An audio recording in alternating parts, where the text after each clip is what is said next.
मंचस्थ माननीय अध्यक्ष महोदय, माननीय प्रमुख अतिथि, उपस्थित नागरिक सज्जन, माता भगिनी,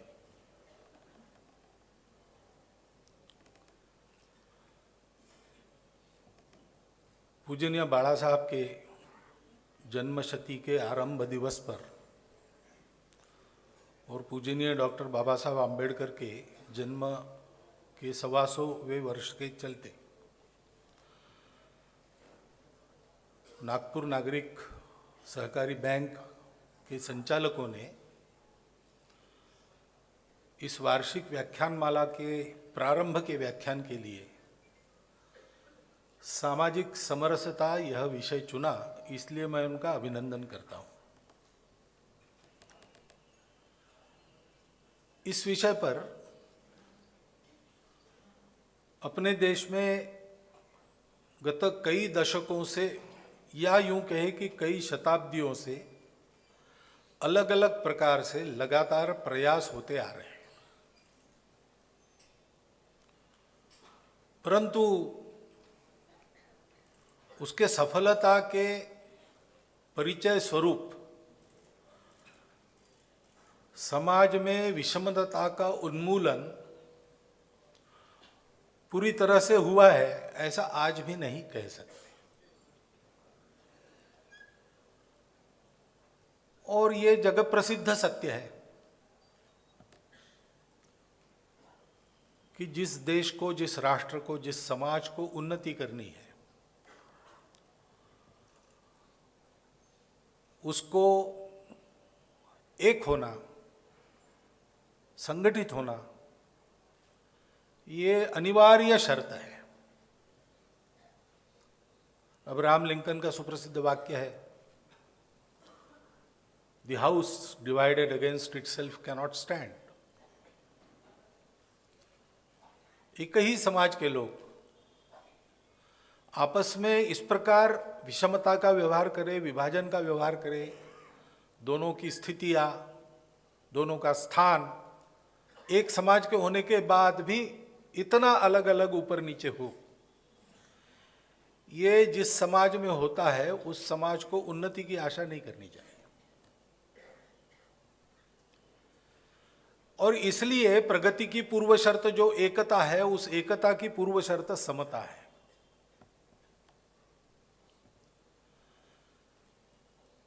अब 100% समता ये संभव नहीं, क्योंकि प्रकृति हर एक आदमी को अलग बनाती है। लेकिन प्रकृति ने ही जितनी विषमता रखी उतनी छोड़कर बाकी सब मामलों में समता संभव है, और वो समता आनी चाहिए, तभी एकता प्रस्थापित होती है। समानशीलेषु व्यसनस्य सख्यम। तो मानवीय प्रयत्नों की मर्यादा में सबको जितना समान बनाना संभव है उतना बनाने का पूरा प्रयास करके उसमें यशस्वी होना,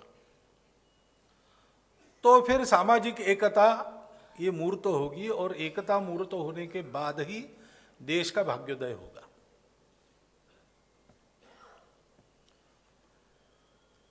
परंतु समता आती कैसे है? थोड़ा बहुत तो अलग अलग रहने वाला है, क्योंकि विविधता प्रकृति का स्वभाव है। एक परिवार में भी सब लोग समान नहीं रहते, विविध स्वभाव रहते हैं, विविध क्षमताएं रहती है, विविध स्तर रहते हैं समझदारी के। परंतु फिर भी एक परिवार में सबके साथ समान व्यवहार होता है, समता का व्यवहार होता है। जो अच्छा परिवार है उसमें ऐसा वातावरण रहता है। तो परिवार में छोटा बच्चा है, उसकी ऊंचाई कम है तो ठोक पीट के, खींच तान के उसको लंबा नहीं करते। प्रकृति ने जैसा जिसको बनाया वैसा वो रहता है, लेकिन सबके साथ समान व्यवहार इसलिए होता है कि इस सब विविधताओं के बावजूद हम सब एक है, एक परिवार के अंग है। हम में से ऊपर नीचे कोई नहीं है। हमारी सबकी आवश्यकताएं हैं, हमारे सबके कर्तव्य हैं। हम अपना अपना कर्तव्य करें और सबकी आवश्यकता पूर्ण हो, इसका प्रयास करें, ऐसा सब लोग सोचते हैं।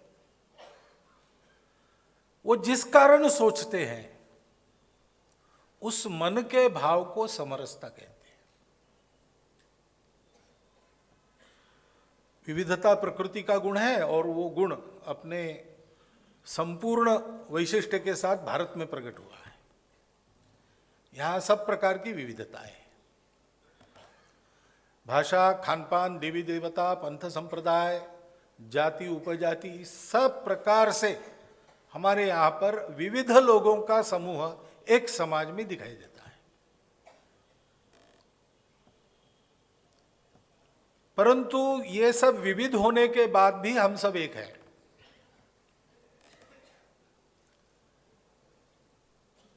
ये विविधता हमारी आत्मीयता में बाधा उत्पन्न नहीं करती है। हम इन सबके साथ सम्मान का व्यवहार करें, आत्मीयता का व्यवहार करें,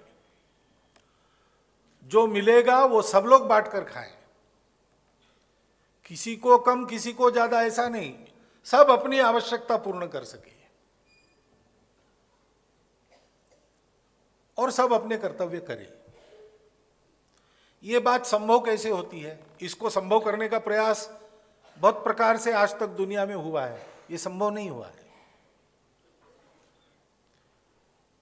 क्योंकि आखिर ये बात पूर्ण होने के लिए जो एक प्रयास करना चाहिए उसको सबने छोड़ दिया।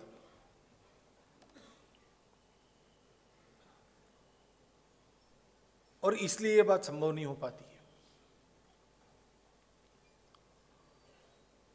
भारत में इस सारी विविधताओं के बावजूद वो एक प्रयास होते आ रहा है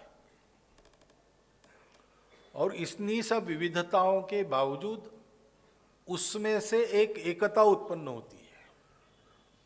फिर विविधता इस समाज का अलंकार बनती है। यहां एक होने के लिए सबको एक जैसा नहीं करते, सबकी विविधता का स्वीकार सम्मान करके चलते हैं। ये जो मन की भावना है जिसके कारण ये संभव होता है उसको समरसता कहते हैं। और समरसता का उद्देश्य है विविधता में जो अंतर्निहित एकता सारे प्रकृति में है उसका ध्यान रखना, उस एकता का ही ये विविधता भरा आविष्कार है, ये ध्यान में रखकर सब विविधताओं का सम्मान करना।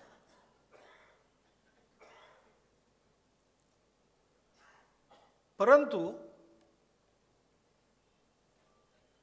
जब हम सामाजिक समरसता इस शब्द का उच्चार करते हैं तो हमारे सामने अपने यहाँ की भाषाई विविधता ज्यादा नहीं आती, पंथ संप्रदायों की विविधता ज्यादा नहीं आती। हमारे सामने पहली बात जो खड़ी हो जाती है वो जातिगत विषमता की ही बात आती है। बहुत सारी जातियां हैं और केवल जातियां नहीं है, जाति भेद है।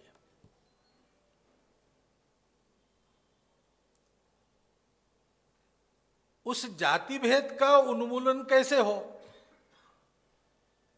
सामाजिक समरसता ऐसे शब्द का उच्चारण करने के बाद तुरंत मन में ऐसा आता है कि इसके बारे में अभी कुछ सुनने को मिलेगा, इसके बारे में कुछ बोलेंगे।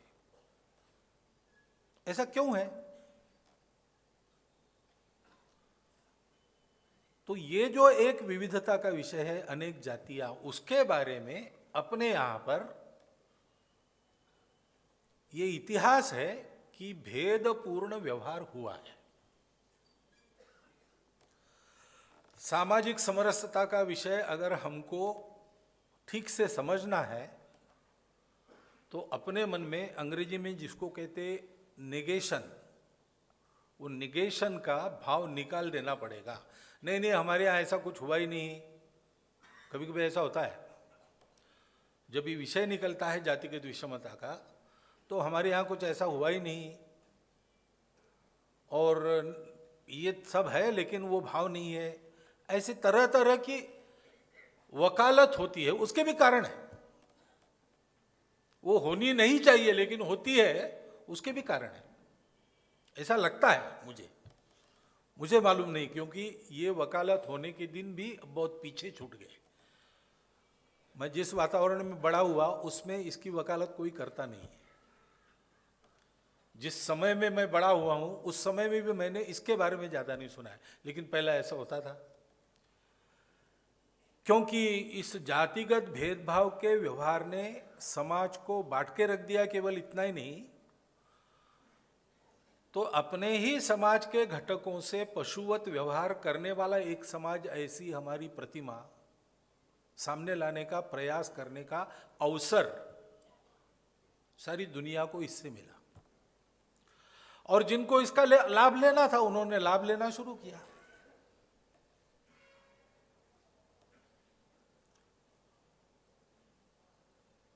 इसकी एक प्रतिक्रिया हुई। अपने समाज को, अपने देश को सारे दुनिया में अपमानित नहीं होने देना है, इसका विरोध करना है। तो स्वाभाविक प्रतिक्रिया पहले ऐसी होती कि क्योंकि जो ऐसा कर रहे थे उनसे झगड़ा था, वो हमारे देश पर राज्य करने वाले लोग थे, उनसे हमको मुक्त होना था। तो लड़ाई झगड़ा जब होता है तब न्याय अन्याय बाद में देखते हैं, पहले अपने पक्ष का समर्थन करना, यही चलती है। तो ये एक कारण होगा जिसके कारण इस एक अन्याय का, एक भेदभाव का अपने शास्त्रों का हवाला देकर ही समर्थन हुआ। यानी दुनिया में ये जो बात फैलाई जा रही थी कि ये लोग ऐसे हैं कि इनका मानना ही है कि ऐसा भेद होना चाहिए, उस बात को और पुष्ट करने वाले युक्तिवाद हमारे यहां अपने बचाव के लिए हुए। ये एक कारण है। और दूसरा एक कारण है इसके साथ साथ कि हम लोगों ने गहराई से अपने ही शास्त्रों का विचार कभी किया नहीं, अपने ही धर्म का विचार कभी किया नहीं। अगर वो उस प्रकार करते तो एकदम बात ध्यान में आती कि ऐसा कुछ है नहीं। ये जो व्यवहार हम कर रहे हैं वो व्यवहार हमारे धर्म के अनुसार, हमारे शास्त्रों के अनुसार गलत व्यवहार है।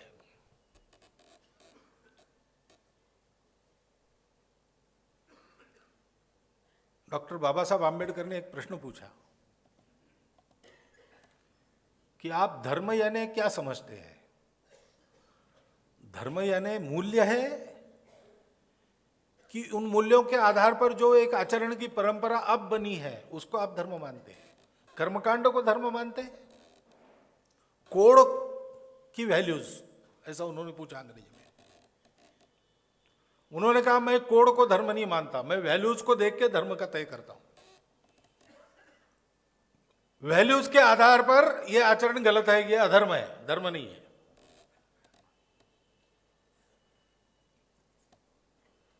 उस समय का हिंदू समाज उनकी सुनता और इसको मान लेता तो बहुत सी बातें ठीक हो जाती, लेकिन ये हमने माना नहीं। आप देखिए इतनी लंबी परंपरा अपने यहां है।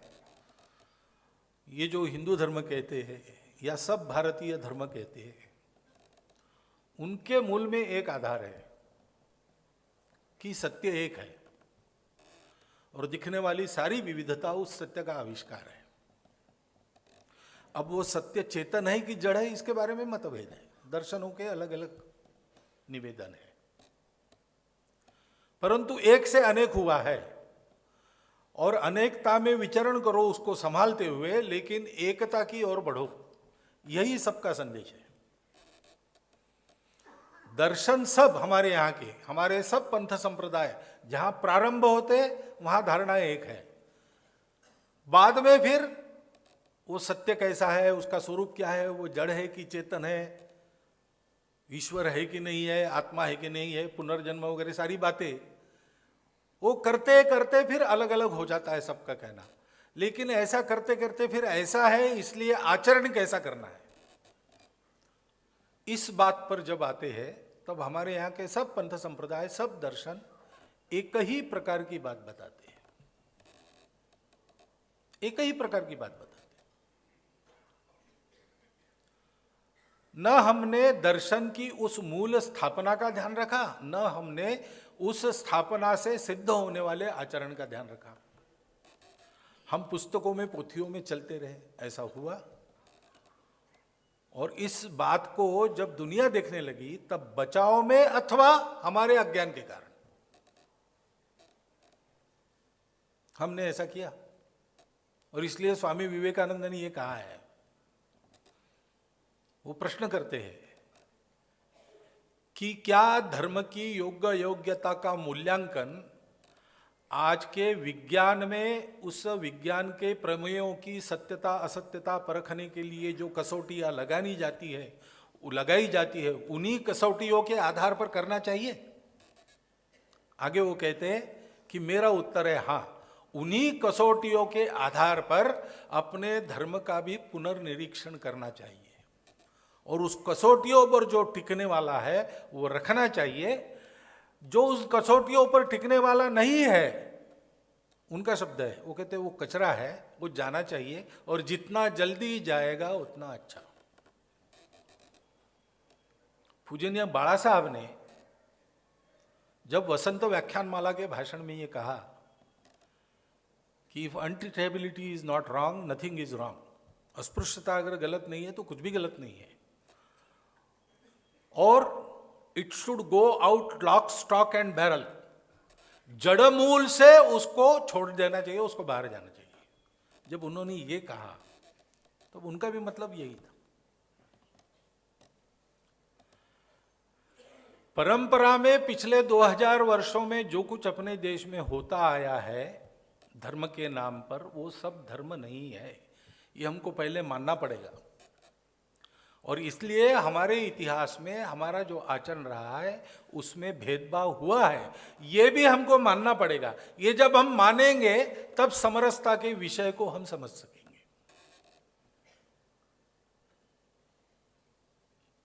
ये भेदभाव हुआ है, उसके परिणाम स्वरूप हमारे यहाँ सामाजिक दृष्टि से समाज का एक बड़ा अंग जो पहले कभी बराबरी में परिश्रम करके समाज के प्रगति में योगदान दे रहा था, वो सामाजिक दृष्टि से उपेक्षित, वंचित, पीड़ित और आजकल की भाषा में दलित बन गया यानी बनाया गया, और वैसा ही उसको हजारों साल रखा गया। ये वस्तु स्थिति है। उसका धर्म से, मूल्यों से संबंध नहीं है, कोड से संबंध है। कोड बदलता है, देशकाल परिस्थिति अनुसार उसको बदलना ही चाहिए। मूल्यों के आधार पर बार बार परीक्षण होके देशकाल परिस्थिति के अनुसार कोड बदलना चाहिए, वो बदला नहीं, वो वैसे ही चलता रहा। अब वो परंपरा है इसलिए वो सही है, ये गलत है, वो सही नहीं है, क्योंकि मूल्यों के आधार पर वो टिकती नहीं है।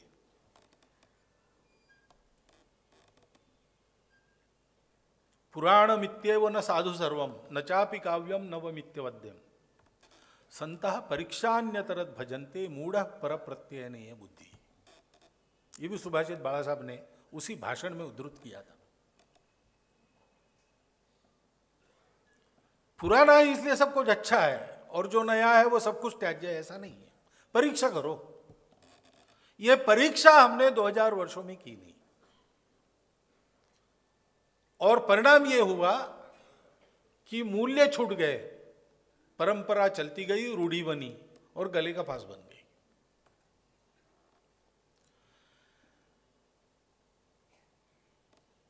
और इसलिए ये जो समरसता का विषय है वो विषय प्रतिपादन का कम है, आचरण का ज्यादा है। इसमें बोलने के बजाय करना प्रारंभ करना पड़ेगा। इस विषमता को मन से समर्थन निकालना पड़ेगा। ये हम नहीं मानते। भारत माता के पुत्र, उनमें कोई भेद नहीं।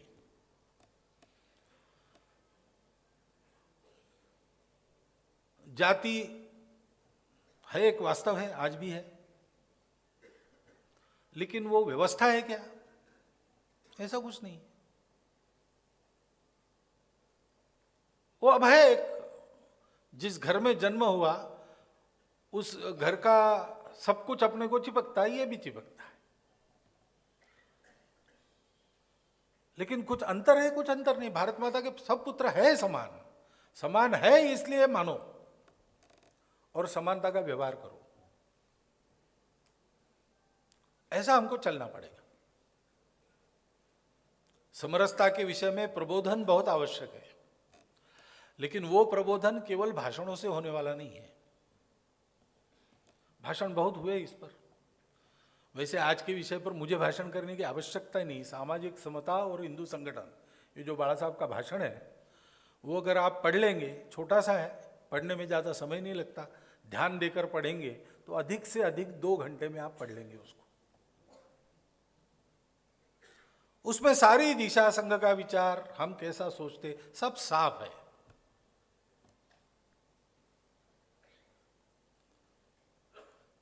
लेकिन ये जाएगा कैसे? वो जा रही है। जाति आई कैसे? व्यवसाय थे, उनकी जाति बन गई और वो जन्मना हो गई और चलती रही और पक्की बन गई। मूल में व्यवसाय है, आज व्यवसाय और जाति का संबंध नहीं रहा, धीरे धीरे जाएगी। ठीक से जाए, इतना ही देखना है। जाति की चर्चा समाज में चलती है तो भी जाति से ऊपर उठकर व्यवहार करना है, ये सोचना है। और इस जाति भेद के कारण समाज का जो अंग पीछे रह गया वो जल्दी से जल्दी में बराबरी में आए, इसके लिए प्रयास करना है। ये 2 काम अगर हम करते हैं तो ये विषमता की समस्या जाएगी। परंतु ये 2 काम करने के लिए वही मन में भाव आवश्यक है, ये क्यों करना है। और इसलिए पहले मेरे से प्रारंभ होता है। मैं इस बात को बोल रहा हूं, लेकिन वास्तव में मेरे मन में है क्या, ये मुझे सोचना पड़ेगा। लोग मेरी कृति से अंदाजा लगाएंगे, लेकिन कृति मेरी निर्दोष होने के बाद भी मेरे मन में क्या है मैं ही जानता हूं, और कोई उसको बता नहीं सकता। जड़ मूल से मेरे मन से वो भेद गया है कि नहीं गया है। केवल कुछ प्रतीकात्मक कार्यक्रम करने से नहीं होता है, मन वैसा बनना पड़ता है। प्रतीकात्मक कार्यक्रम करते रहने से बनेगा मन, ये बात अलग है, लेकिन वो मन बना कि नहीं देखना पड़ेगा। बाला साहब के भाषण के बाद संपूर्ण संघ में इसकी इस प्रकार से चर्चा हुई कि ये भाषण है, समाज के लिए एक दिशा बताइए, लेकिन स्वयंसेवकों के लिए आचरण का संकेत है, तो अपना आचरण कैसा है करो। क्योंकि आज स्वाभाविक वातावरण ऐसा नहीं है कि मैं अगर प्रयास न करूं तो विभिन्न जातियों से मेरा संपर्क आवे, ऐसा वातावरण नहीं है।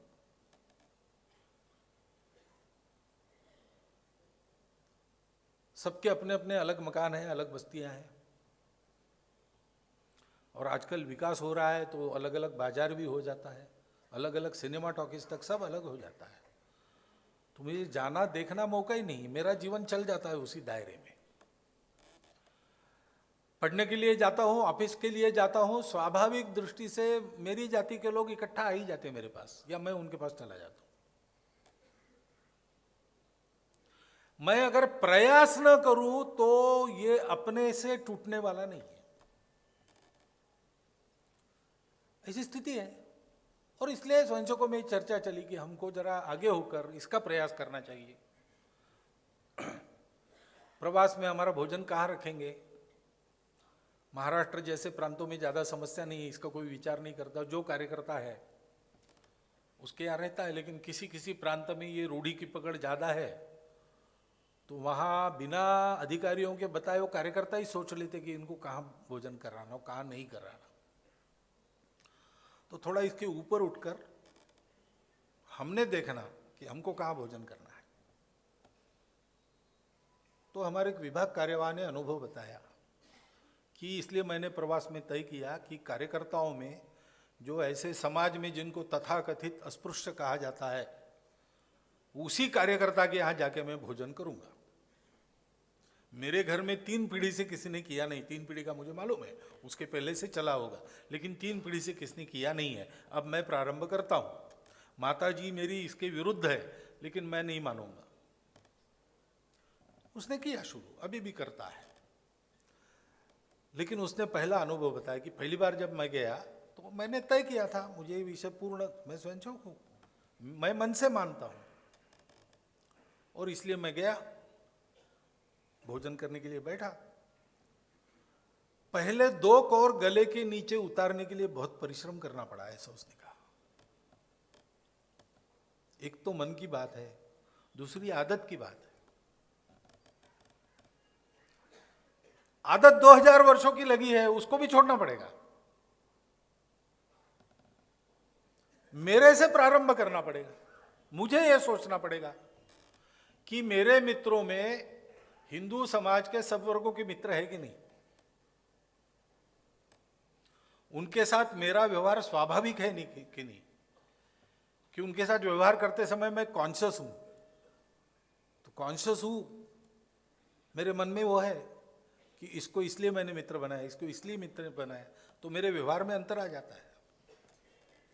बिल्कुल सहज स्वाभाविक, जैसे बाकी सब मित्र है वैसा वो मेरा मित्र है, ऐसी मेरी मित्रता हिंदू समाज के सब स्तरों में है कि नहीं। आना जाना मेरा है कि नहीं, मेरे घर में उनका आना जाना है कि नहीं।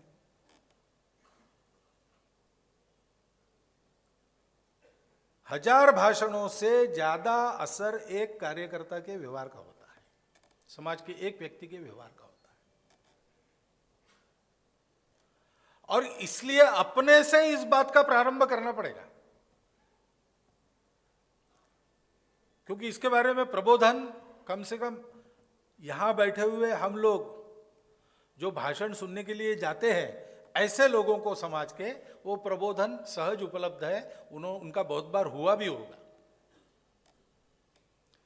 परंतु आगे बढ़ के इसको करना पड़ेगा, और उसका प्रारंभ अपने मित्र मंडल से, अपने आचरण से, अपने व्यवहार से, अपने मन वचन कर्म से करना पड़ेगा। और उसमें आदत का भी ध्यान रखना पड़ेगा। भाषा चलती है अपनी हर एक प्रांत में, उसमें कई कहावतें मुहावरे हैं जो जातिवाचक शब्दों का उपयोग करती है। बोलते समय हमारे मन में कुछ नहीं रहता, हम आदत से बोल देते, उसके पीछे भाव कुछ नहीं है, लेकिन सुनने वाले को चुभता है। हमारा मन निर्मल हो, सबके प्रति समबुद्धि रखने वाला हो, हमारा वचन दंश मुक्त हो।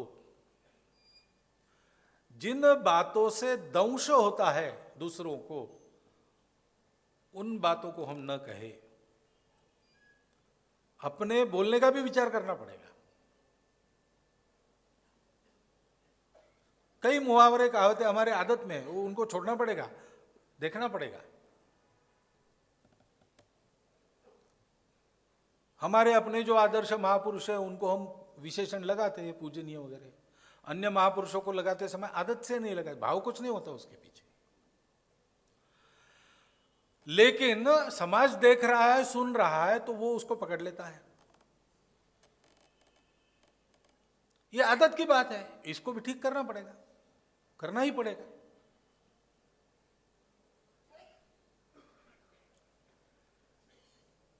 और मित्रता करनी पड़ेगी। इन सब लोगों को मित्र बनाने वाला अपना व्यवहार हो, सभी लोगों को मित्र बनाने वाला अपना व्यवहार हो। कई प्रकार के संवाद समाज में चलते रहते, वो सुन के अपने मन में भी कभी कभी गांठें बन जाती है। वो गांठें हम बनने न दें,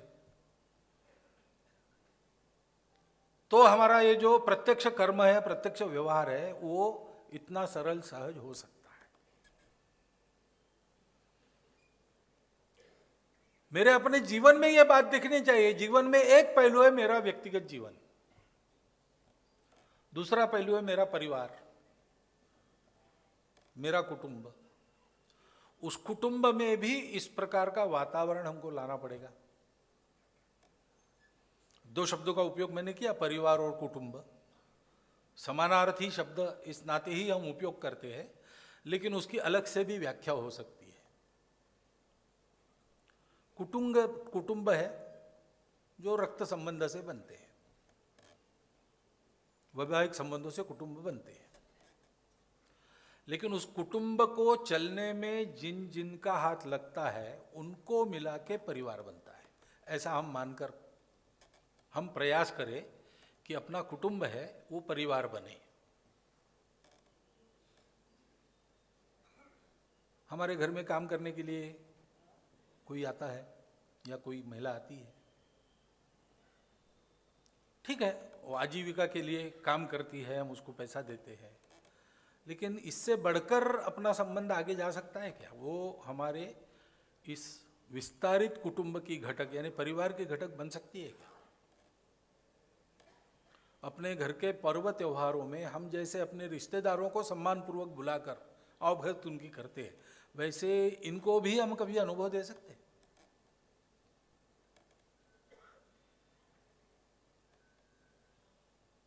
नया घर बना हमारे एक कार्यकर्ता का, वास्तु शांति के निमित्त भोजन।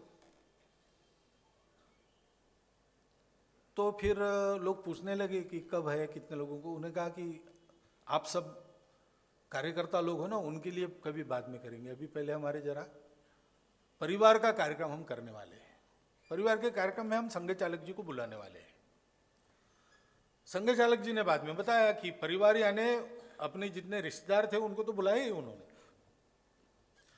लेकिन वो कपड़े धोने के लिए जिस लॉन्ड्री में डालते थे उन लॉन्ड्री वालों को भी सपरिवार बुलाया, जिस हेयर कटिंग सलून में वो कटिंग करने जाते उनको भी बुलाया, घर बनाने में जो लोग लगे थे उनको भी सपरिवार बुलाया, और जैसे अपने रिश्तेदारों को बिठा के भोजन कराया वैसे उनको भी बिठा के भोजन कराया। क्या ये अनुभव हम अपने कुटुंब को परिवार बनाकर समाज में दे सकते हैं? देना चाहिए, क्योंकि यह संवेदना का प्रश्न है। समरसता क्या है? मन की संवेदना है, मनुष्यता है, बंधुभाव है। ठीक है, भाग्य है, कोई कुछ काम करता है, कोई कुछ काम करता है, किसी के यहां मैं नौकरी करता हूं, मेरे यहां कोई नौकरी करता है, लेकिन ये तो आजीविका का प्रश्न है, वो जैसा चल रहा है चलेगा, लेकिन ये मेरा अपना है। ऐसा अपने घर में आने वाले हर व्यक्ति को अनुभव आता है कि नहीं?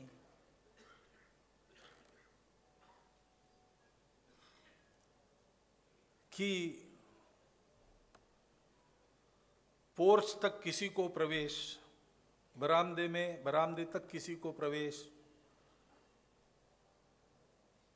आजकल जिसको ड्राइंग रूम कहते उसमें किसी को प्रवेश, रसोई में और किसी को प्रवेश, पूजा घर में और किसी को प्रवेश, ऐसे स्तर बने क्या? आदत तो है ऐसी, वो अब छोड़नी पड़ेगी। ये जो सारी गलत आदतें लगी है उसको कठोरता पूर्वक छोड़ना पड़ेगा। हमारे सब संतों ने उडुपी में ये घोषित कर दिया है कि इस प्रकार के भेदभाव को हिंदू शास्त्रों का कोई आधार नहीं है। बहुत साल हो गए, 72 में उन्होंने घोषित किया। उन्होंने घोषित करने के बाद गुरुजी ने श्री सूर्य नारायण राव जी को पत्र लिखा, उसमें ये लिखा था प्रस्ताव हो गया, बहुत अच्छा हो गया, लेकिन प्रस्ताव से काम होने वाला नहीं, प्रस्ताव में जैसा कहा गया है वैसा समाज का आचरण हो, इसलिए स्वयं सेवकों को आगे बढ़ के अपना उदाहरण देना चाहिए।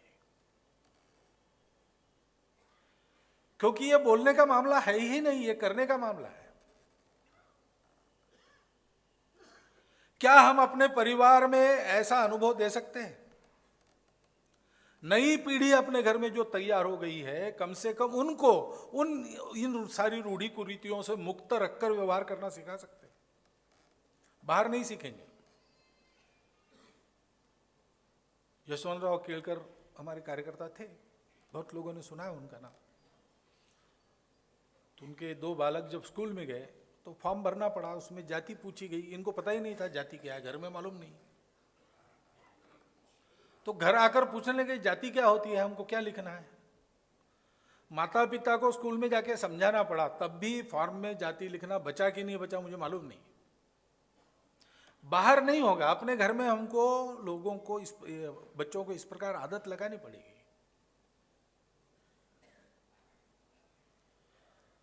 और फिर तीसरी बात है हमारा सामाजिक व्यवहार, वो भी अपने जीवन का एक अंग है, अपने जीवन का एक परिचय वो भी है।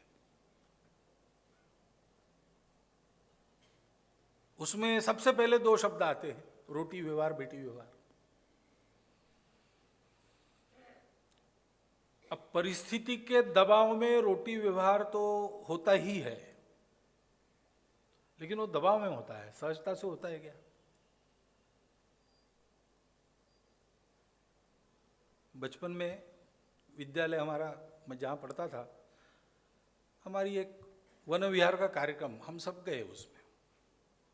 अपने घर से भोजन का डिब्बा लेके जाना, ऐसे गए पैदल चल के, नदी पार एक आम का बगीचा था, उसमें बैठे, खेल हुए, यो फिर भोजन, हम बैठे वर्ग के लोग। तो मेरे साथ जो बैठे थे, किसी ने अपना डिब्बा खोला, रोटी, ये रोटी चलेगी क्या, ऐसा पूछा। मुझे ये चलेगी क्या वगैरह समझ में नहीं आया। मैंने बोला क्यों नहीं चलेगी? अरे हमारी रोटी आपको चलती है, आपकी रोटी हमको क्यों नहीं चलेगी? नहीं, बोले आप लोगों में पतली रोटी होती है और घी चुपड़ी होती है, हमारे लोगों में मोटी रोटी, और अब ये रहता है, अभी भी है, नहीं है ऐसा नहीं। और उसके चलते आप लोग और हम लोग, ऐसा होता है। ये आप लोग और हम लोग छोड़कर रोटी व्यवहार में हम भोजन कर सकते हैं क्या? मन में भी नहीं आना चाहिए, मन में भी नहीं आना चाहिए। ये दिखावे की बात नहीं है, मन से करने की बात है, इसमें प्रामाणिकता की ही आवश्यकता है।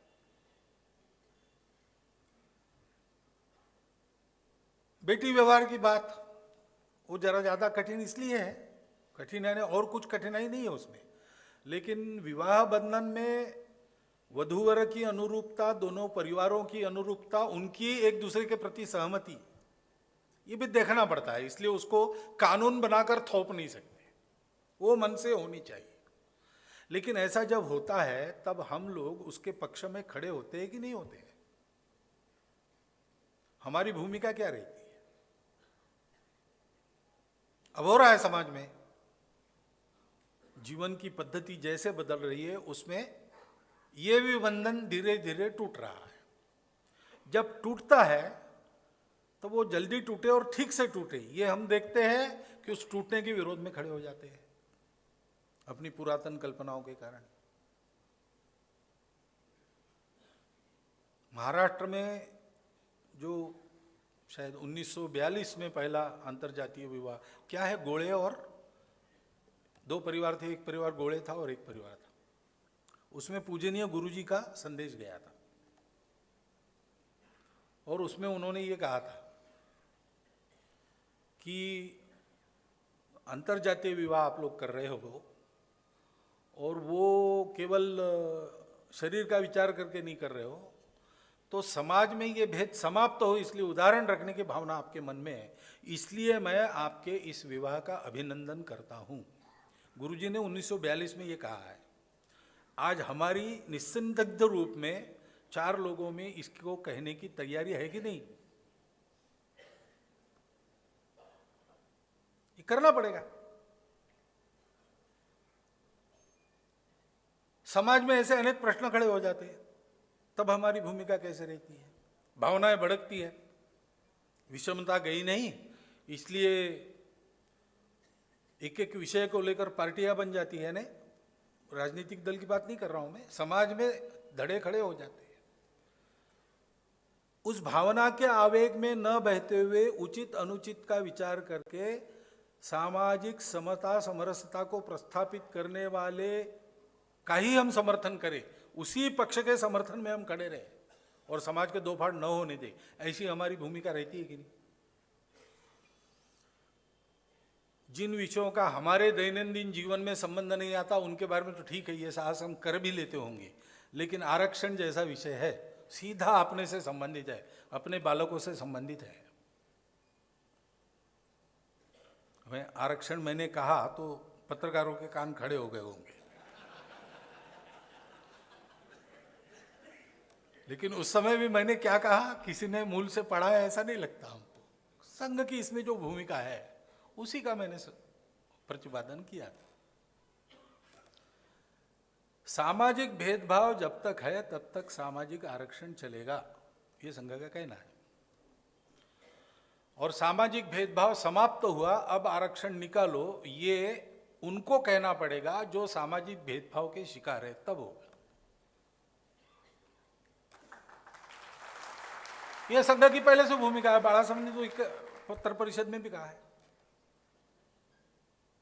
क्योंकि ये वास्तविकता है, सामाजिक भेदभाव हुआ है और वो अभी गया नहीं है, अभी भी उदाहरण आते हैं। पेपर में छपते वो तो उदाहरण आते ही है, मंदिर में प्रवेश नहीं हुआ, पानी निकाला इसलिए पीटा, ये सब आता ही है। लेकिन आप जरा बारीकी से आपस का व्यवहार देखो, ऑफिसेस में देखो, इधर देखो, उधर देखो, अभी भेदभाव है। पहले ये भेदभाव सहन किया जाता था, आजकल सहन नहीं किया जाता है, उसका प्रतिकार, इतना ही फर्क पड़ा है और क्या। लेकिन भेद यानी मन में है, ये मन से जाना चाहिए। विषमता का स्थान मन में है, वो व्यवस्था में, शास्त्रों में नहीं है। व्यवस्थाएं विषमता का स्थान इसलिए बनती है कि वो मन में होता है। अच्छी व्यवस्था भी विषमता से ग्रस्त तब हो जाती है जब चलाने वालों के मन में अपना पराया आ जाता है। और इसलिए अभी चिन्ह दिख ही रहे है, गया नहीं, इसके लिए प्रयास करना पड़ेगा। इसलिए हम कहते भी हैं, निरीक्षण सर्वेक्षण हमने शुरू किया है, इसमें आगे बढ़ने वाले हैं हम लोग, कि कम से कम सारे हिंदू समाज का मंदिर, पानी, स्मशान की जगह सबकी समान हो, एक हो। सब मंदिरों में सबको प्रवेश रहे, सब पानी की जगहों पर सब हिंदू समाज के घटक पानी भर सके, और सब स्मशान सब हिंदू लोगों के लिए खुले हो। ये होना चाहिए। मन से ये भाव गया है, इसका प्रत्यंतर समाज के प्रत्येक घटक को तब आएगा। लेकिन जब ऐसी बात आती है आरक्षण की, तो फिर दो धड़े खड़े हो जाते हैं, आरक्षण और हम कहां जाते हैं। ये ठीक बात है कि अन्याय किसी पर नहीं होना चाहिए, और इसलिए आज की पीढ़ी में आरक्षण के कारण जिनका अवसर छीनता है उनके मन में चिढ़े, ये भी ठीक है।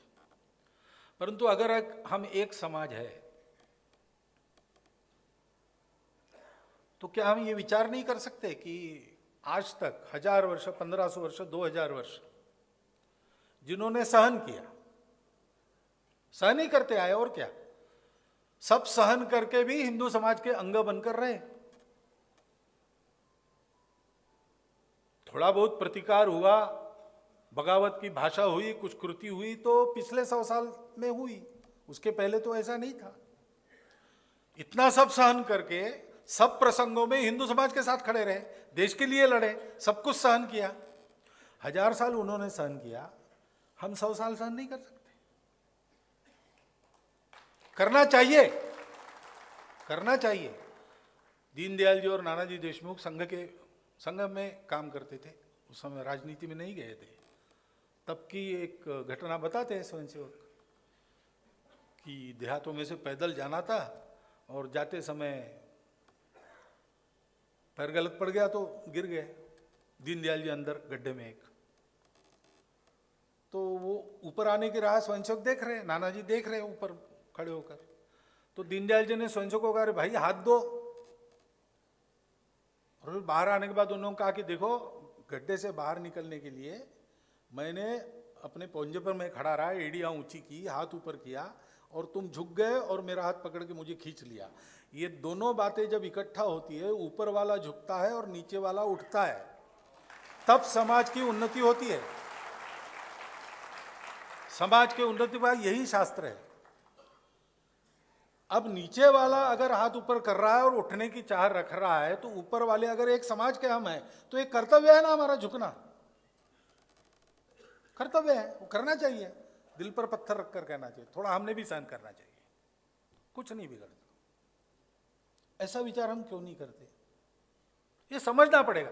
ये बात समझदारी की है, ये बात आत्मीयता की है, ये बात प्रेम की है, बंधुभाव की है, मनुष्यता की है, और इसी को धर्म कहते हैं।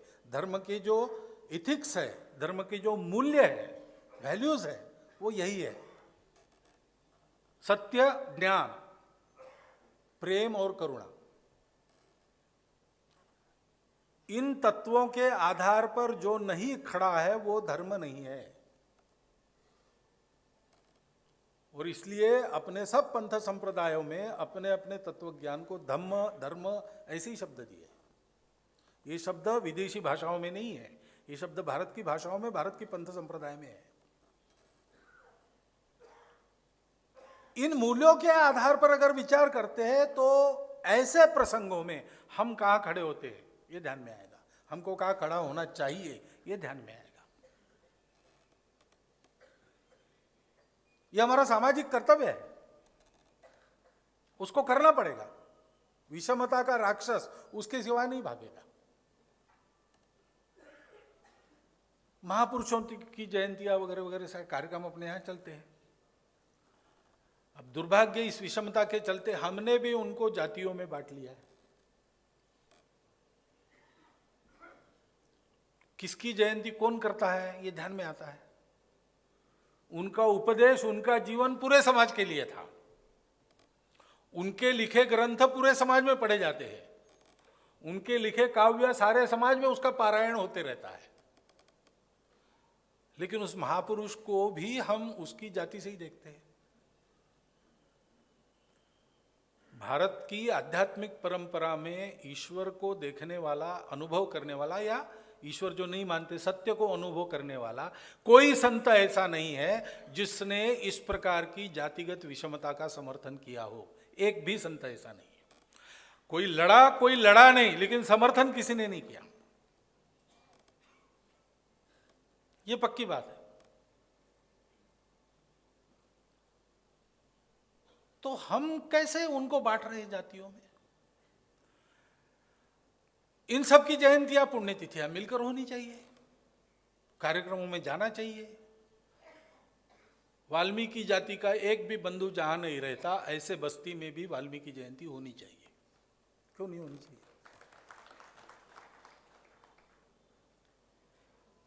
सामाजिक आचरण में हमारे मन के समरसता की अभिव्यक्ति इसी प्रकार होगी। और इसके संबंध में चर्चा चलती है, अभी भी धड़े बटे हैं, इसलिए चर्चा में अभिनिवेश आता है। और सामान्य स्थिति में जिन बातों को सुनकर हम चिढ़ जाएंगे ऐसी बातें होती है। और सामान्य स्थिति में किसी को चिढ़ाना है तो हम उन बातों को करेंगे ऐसी बातें होती है। हमने किसी को चिढ़ आए ऐसी बात नहीं करनी चाहिए। और हमको चिढ़ लाने वाली कितनी भी बातें सुननी पड़ेगी तो भी शांत रहना चाहिए, समझ लेना चाहिए।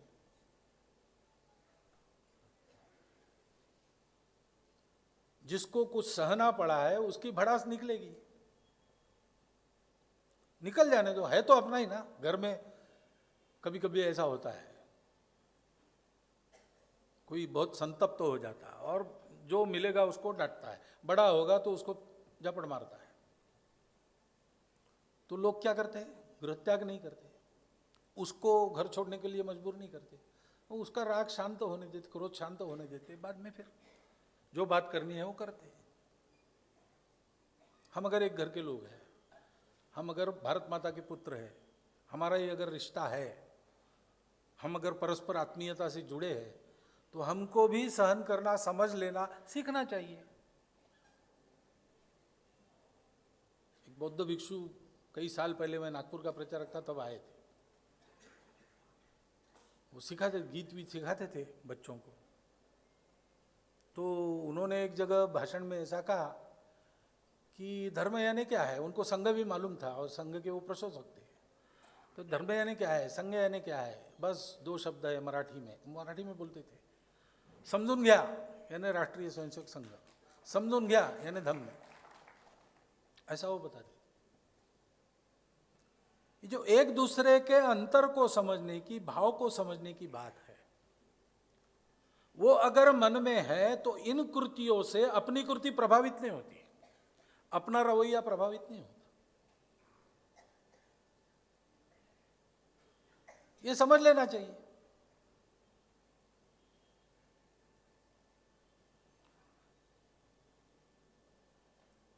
इस बात को देखिए, इन सब बातों के उदाहरण इस क्षेत्र में काम करने वाले सब लोगों ने अपने जीवन में रखे हैं।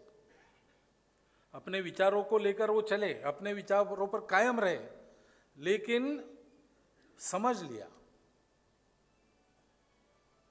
समझदारी के साथ व्यवहार किया। जिनको हम उदाहरण मानते हैं वो किसी भी विचारधारा के हो,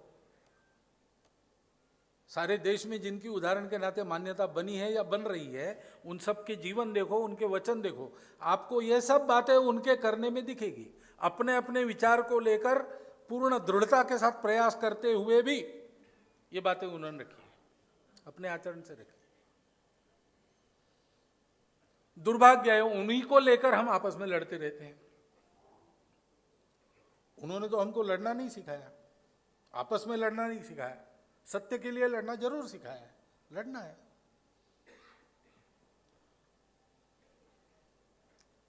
लेकिन कभी कभी ऐसा होता है, अपन यहाँ एक सुभाषित ऐसा है, संस्कृत मुझे मालूम नहीं, अर्थ उसका ऐसा है कि तपता हुआ सूरज उतना कष्ट नहीं देता उतने जितना उस सूरज के ताप से तपी हुई रेती शरीर को कष्ट देती।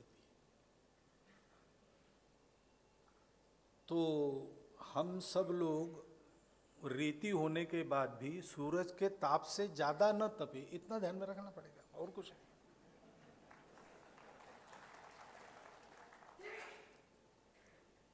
और इसलिए ऐसी सारी परिस्थितियों में बात कैसे करना, कौन सी भूमिका लेना, कहाँ खड़े रहना, इसका विचार करके हम चलेंगे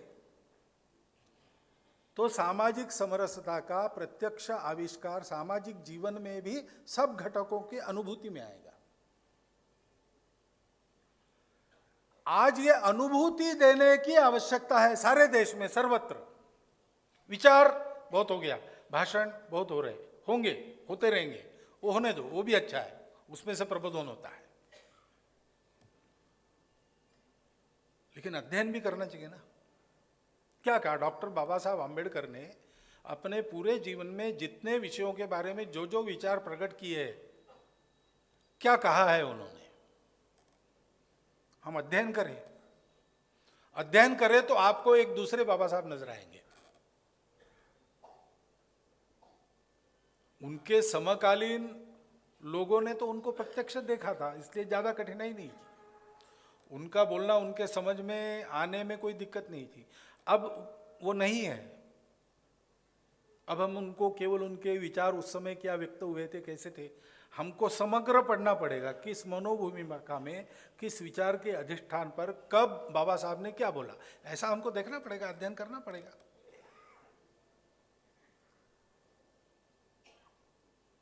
ये सारे महापुरुष अपने देश में एकता प्रस्थापित हो, समता प्रस्थापित हो, इसी के लिए प्रयास करने वाले लोग थे। जहां से उनको चलना पड़ा और जिस परिस्थिति में काम करना पड़ा, और कभी कभी जिन लोगों में काम करना पड़ा, उनको लेकर उनकी भाषा में फर्क है, भाव में कोई फर्क नहीं, कोई फर्क नहीं। स्वामी विवेकानंद ने जो कहा वही डॉक्टर बाबा साहब अम्बेडकर ने कई बार कहा है। यानी बाबा साहब उनके अनुयायी थे ऐसा नहीं है, लेकिन प्रामाणिकता से विचार करने वाले सारे लोग हैं। अपने समाज के हित की आंतरिक तड़पन उनकी उत्कट है। विचारधारा अलग होगी, परवरिश अलग वातावरण में हुई होगी, अलग परिस्थिति में काम करना पड़ा होगा, अलग लोगों के लिए बोलना पड़ा होगा, लेकिन भाव तो एक ही है। सबका अध्ययन करने के बाद ये ध्यान में आता है, और समरसता इन सबके हृदयों की अपने समझ में आती है, उससे अपने को मदद मिलती है। कई प्रकार के जटिल परिस्थिति में इन सारी बातों का अध्ययन करके अगर हम चलते हैं तो हमको रास्ता साफ हो जाता है। अध्ययन करना चाहिए। पढ़ना चाहिए। ये सारा व्यवहार हम करेंगे तो सामाजिक समरसता यानी क्या, ये बताने की आवश्यकता नहीं पड़ेगी। इसको केवल बोलते रहेंगे तो बहुत बोलेंगे तो भी कम समझ में आएगा, समझ में नहीं आएगा। क्योंकि आखिर वस्तु का वर्णन करने की, वस्तु को समझने की विचारों की मर्यादा होती है और विचारों के अभिव्यक्ति की शब्दों की मर्यादा होती है। वस्तु वास्तविक क्या है वो अनुभव से ही पता चलता है। वो अनुभव देने के लिए हम अपने मन की तैयारी करें, हम अपने घर की तैयारी करें, हम अपने कार्यकर्ता समूह की तैयारी करें और हम अपना व्यक्तिगत व्यवहार, कौटुंबिक व्यवहार और अपना सामाजिक व्यवहार, इसके द्वारा इस समरसता तत्व की अनुभूति सबको दे, इसकी आवश्यकता है। बाला साहब के जन्म दिवस पर इसी विषय पर भाषण करना था और इस पर बाला साहब बोल चुके हैं और हम सब लोग काम करने वाले ऐसा मानते हैं कि ये जो उनका भाषण है पूना का, वसंत व्याख्यानमाला का, सामाजिक समता और हिंदू संगठन, वो हमारे लिए एक सदा के लिए दिशा निर्देश है। अब मुझे भी उसी विषय पर भाषण करना है तो वही बात बोलनी पड़ेगी, इसलिए मैंने उस विषय पर विशेष नहीं कहा, लेकिन उस विषय के बारे में जो करना है उसके बारे में जरा विस्तार पूर्वक कुछ अपने अनुभव की बातें जोड़कर आपके सामने रखा है। नागपुर नागरिक सहकारी बैंक लोक प्रबोधन के उद्दिष्ट से इस व्याख्यानमाला को चलाने वाली है, तो इसके प्रत्येक व्याख्यान में जो विषय आएगा वो अपने बौद्धिक आनंद और मनोरंजन का केवल कारण न बने, कुछ अपने जीवन में उसके अनुसार परिवर्तन आए, ऐसा सोचकर आप लोग उसको सुनेंगे, ये मेरा विश्वास है। और इसलिए समरसता के व्यवहार के कुछ व्यावहारिक बातें आपके सामने रखकर और आपका धन्यवाद करते हुए मैं मेरा एक छोटा सा भाषण पूर्ण करता हूँ।